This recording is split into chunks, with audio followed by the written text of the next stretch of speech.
Assalamualaikum warahmatullahi wabarakatuh. Selamat sore dan selamat siang, saudara-saudara semua mahasiswa untuk mata kuliah perubahan sosial dan pembangunan. Seperti biasa, sebelum kita awali pertemuan kita siang ini, marilah kita sama-sama berdoa, mengharap kepada, meluruskan niat, berdoa kepada Allah Subhanahu wa Ta'ala agar apa yang kita lakukan pada sore ini oleh Allah Subhanahu wa Ta'ala dicatat sebagai bentuk amal ibadah kita, dengan harapan barokah dari kegiatan ini Allah berikan kekuatan kepada kita semua, saudara-saudara kita semua, saudara-saudara yang ada di rumah, teman-teman, sahabat, guru-guru kita, khususnya adalah kedua orang tua kita. Semoga oleh Allah diberi kekuatan iman dan imun dalam rangka menghadapi musibah COVID-19 ini. Saudara-saudara semua, sebelum kita masuk pada materi berikutnya, karena ini adalah perubahan sosial, saya ingin menyelipkan yaitu materi tambahan, mumpung ini ingat, yaitu tentang paradigma ilmu sosial. Seperti kita ketahui bersama ketika kita bicara belajar tentang filsafat ilmu kemarin, bahwa administrasi ini adalah cabang daripada ilmu sosial. Kebetulan ini mata kuliah perubahan sosial, maka saya sisipkan, mumpung ini ingat, saya sisipkan tentang paradigma ilmu sosial. Paradigma ilmu sosial ini ada beberapa hal yang perlu kita ketahui bersama. Kalau kita melihat dari pemikiran Josh Reicher dari dalam bukunya Multiple Paradigma Science. Jadi kalau kita baca bukunya Josh Reicher itu, dalam bukunya Multiple Paradigma Science, dia mengelompokkan ada 3 paradigma ilmu sosial. Ya, secara spesifik Josh membagi 3 paradigma ilmu sosial. Apa saja? Menurut Reicher, 3 paradigma tersebut yaitu paradigma fakta sosial, paradigma definisi sosial, dan paradigma perilaku sosial. Ada juga yang mengatakan bahwa ada 4 paradigma ditambahi dengan paradigma kebijakan publik. Tapi sampai detik ini saya belum menemukan literatur yang mengatakan ada tambahan 4 paradigma, yaitu paradigma kebijakan publik. Saya masih condong pada pemikiran Josh Reicher ini, yaitu dibagi menjadi 3 paradigma: fakta sosial, definisi sosial, dan paradigma perilaku sosial. Saudara-saudara semua, istilah daripada paradigma awal mulanya diperkenalkan oleh Thomas Kuhn, yaitu pada tahun 1962 dalam karya sebuah buku The Structure of Scientific Revolution. Itu Anda bisa baca, nanti literatur bisa cari tentang judulnya adalah The Structure of Scientific Revolution, yaitu karangan Thomas Kuhn. Ini adalah awal mula diperkenalkan tentang paradigma. Apa sih yang dimaksud dengan paradigma sosial? Yaitu cara pandang, dan merupakan cara pandang dalam melihat persoalan atau fenomena sosial. Persoalan berarti masalah. Masalah, kemarin kita sudah belajar, masalah itu antara kenyataan dengan harapan, ini tidak sama. Jadi apa yang diharapkan kita dengan kenyataan yang kita jumpai tidak sama. Ini akan menjadi persoalan atau masalah atau problem sosial. Begitu juga dengan masalah-masalah sosial yang ada di masyarakat. Apa yang diharapkan oleh masyarakat dengan kenyataannya ini tidak sama. Masuk kepada fenomena sosial. Apa yang disebut dengan fenomena sosial? Yaitu gejala-gejala atau peristiwa yang terjadi dan dapat diamati dalam kehidupan sosial. Karena ini fenomena sosial. Karena fenomena berasal dari bahasa Yunani, yaitu phainommenon, yang berarti apa yang terlihat. Apa yang terlihat itu adalah sebuah fenomena. Fenomena sosial terjadi karena dua faktor. Faktor yang pertama yaitu karena kultural, yang kedua adalah faktor struktural. Fenomena yang terjadi karena faktor kultural yaitu fenomena sosial terjadi dengan sendirinya tanpa adanya paksaan. Jadi natural, rambut putih, ya rambut jadi panjang, natural.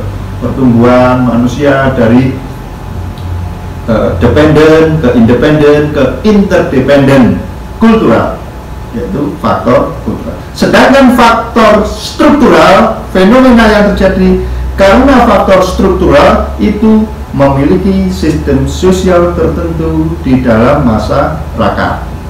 Contoh fenomena sosial apa? Misalkan baru-baru ini boomingnya lagu-lagu tradisional, itu miliknya Deddy Kempot. Ini kan ada fenomena luar biasa, di mana anak muda, tua, dewasa, laki-laki, perempuan, pendidikan dari kelas bawah sampai kelas atas, semua asik bernyanyi ria. Yaitu lagu-lagu tradisional bisa masuk ke kampus-kampus. Ini adalah fenomena yaitu yang terjadi di masyarakat dan dapat kita amati dalam kehidupan sosial. Contoh lain adalah fenomena tentang kemiskinan. Adanya kasus COVID-19 yang mana terjadi PSBB atau di stopnya semua kegiatan aktivitas sosial di masyarakat. Sehingga apa? Terjadi problem kemiskinan. Ada fenomena kemiskinan yang dulunya aktivitas ojek online laris, bisa nyekolahkan anaknya, sekolah laris, kantin rame, yang jualan di kantin bisa belikan kuota anaknya, kuota terus berputar, baksonya rame, bisa beli baju rame, ini ada perputaran. Nah, itu ada problem COVID ini akhirnya terjadi kebekuan aktivitas. Juga fenomena tentang kejahatan meningkatnya.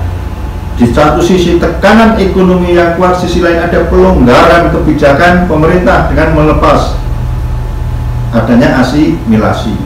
Contoh lain tentang fenomena kependudukan, yaitu tentang prediksi para tokoh tentang bonus demografi bangsa Indonesia. Ya, itu contoh-contoh tentang fenomena sosial. Saudara-saudara semua, lanjut kepada paradigma, yaitu merupakan suatu pandangan pokok mengenai persoalan yang terjadi atau yang dipelajari oleh ilmu pengetahuan. Secara sederhana, paradigma juga bisa dipahami sebagai cara pandang ilmuwan dalam melihat suatu persoalan. Seperti kemarin ada paradigma social distancing, ada paradigma physical distancing. Dalam apa? Dalam suatu persoalan menangani COVID-19. Kalau konsep paradigma tadi itu dipelopori oleh Kant, sedangkan yang mempopulerkan dari paradigma itu adalah Robert Frederick. Pada tahun, yaitu pada tahun 1970 lewat buku beliau yaitu Sociology of sosiologi. Saudara-saudara semua, Ritz membagi paradigma ilmu sosial dalam 3 paradigma, yaitu paradigma fakta sosial, yang mana paradigma fakta sosial ini teori-teori yang ada di dalamnya adalah teori fungsionalis struktural, teori konflik, teori sistem, dan teori sosiologi makro.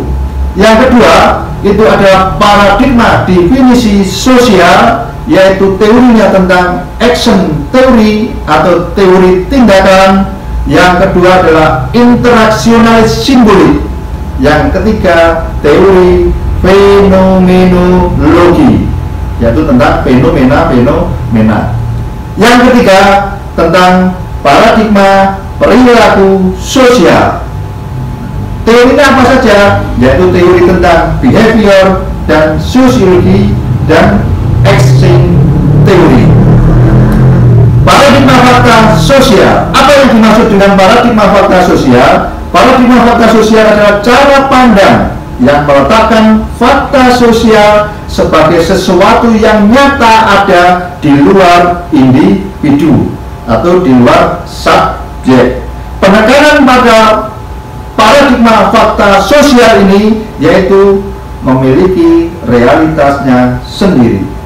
Dalam paradigma ini terdapat sesuatu di luar dari diri kita yang mampu memaksa diri kita untuk melakukan sesuatu apa yang ada di luar diri kita. Jadi perilaku seseorang dapat dikontrol dan sistem struktur dapat memaksa. Contoh-contohnya apa? Yang bisa sistem yang bisa memaksa ada norma, ada aturan, ada nilai, situasi, kondisi, ya. Karena ada norma, aturan, kita dipaksa, individu ini dipaksa, ya, struktur sosial yang memaksanya. Ada nilai-nilai, ya. Kalau kita ke kampus karena norma, aturan, dan nilai, kita nggak pantas lah kita pakai celana yang sobek-sobek atau seperti apa. Ini karena apa? Dipaksa. Situasi memaksa kita harus begini, kondisi dan lain sebagainya. Ada 4 proposisi yang mendukung kelompok sebagai paradigma sosial. Saudara-saudara semua, kemarin ketika kita belajar tentang metodologi penelitian, itu kita mengenal istilah proposisi. Apa itu proposisi? Proposisi yaitu ungkapan atau pernyataan yang dapat disangsikan atau disangkal, bahkan bisa juga diyakini. Ada berapa jenis kemarin proposisi ketika kita belajar tentang metodologi penelitian? Yaitu ada proposisi tunggal. Proposisi tunggal adalah proposisi yang terdiri dari 2 komponen, yaitu 1 subjek dan 1 predikat. Contoh, kucing adalah hewan peliharaan, subjeknya kucing, hewan peliharaannya adalah predikat. Yang kedua, ada proposisi majmuk, terdiri dari 1 subjek atau 2 predikat atau dua-duanya. Ada proposisi kategorial, kan gitu. Ada proposisi kondisional, ada proposisi universal, ada proposisi partikuler, ada proposisi singuler.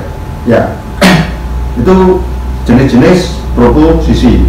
Apa 4 proposisi yang mendukung kelompok ini sebagai fakta sosial? Yang pertama, kelompok dilihat melalui sekumpulan kelompok individu. Itu kelompoknya dilihat sebagai kumpulan dari beberapa individu. Yang kedua, kelompok tersusun atas beberapa individu. Jadi satu kelompok terdiri dari 5 orang, berarti ada 5 individu. Satu kelompok 4 mahasiswa, berarti ada 4 individu mahasiswa. Yang ketiga, fenomena sosial hanya memiliki realitas dalam individu. Ya. Yang keempat, baru tujuan mempelajari kelompok-kelompok untuk membantu menerangkan dan meramal tindakan dari individu. Ya. Paradigma fakta sosial tadi ada 4 teori, yaitu struktural, fungsional, konflik, sosiologi makro, dan sistem. Penjelasan masing-masing, apa itu teori tentang struktural, apa itu tentang teori konflik, apa itu sosiologi makro, apa itu sistem, nanti bisa Anda baca lewat PPT ini, ya. Termasuk penjelasan dari definisi paradigma definisi sosial dan paradigma perilaku sosial. Silakan nanti Anda baca di PPT. Kalau ada pertanyaan nanti Anda bisa japri WA saya. Untuk absensi, saudara-saudara bisa tulis nomor NIM dan nama Anda di kolom komen YouTube ini. Ada kurang lebihnya saya mohon maaf. Walau mafik ila mentorik. Tetap dengan kondisi seperti ini, jaga kebersihan dan kesehatan. Semoga Allah beri kekuatan kita dalam menghadapi musibah ini. Sampai ketemu minggu depan. Walau mafik ila mentorik. Wassalamualaikum warahmatullahi wabarakatuh.